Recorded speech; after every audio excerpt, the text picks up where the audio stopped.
എനിക്ക് 6 വയസ്സുള്ളപ്പോഴാണ് ഞാൻ ആദ്യമായിട്ട് തിരുവനന്തപുരം കാണുന്നത്. നന്നായി നാളെ കൊണ്ട് തൊഴാൻ കൊണ്ടുപോയാ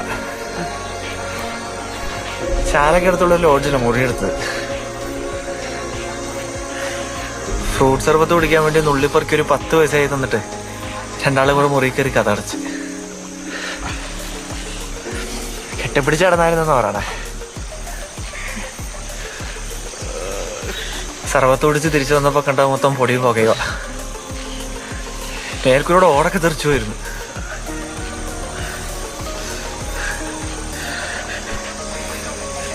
എഞ്ചിന്റെ അവിടേക്ക് ഒരു തോട്ട വെച്ചിട്ടായിരുന്നു രണ്ടിന്റെ കുട്ടുക്കത്ത് കെട്ടിപ്പിടുത്തം.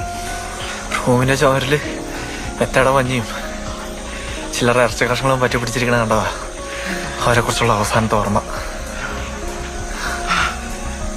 വന്ന് കലായതാടെ ഉള്ളും പുറവും. ഇതിനൊരു കാലണ സെന്റിമെന്റ്സും തോന്നിയിട്ടില്ല ഒന്നിനോടും.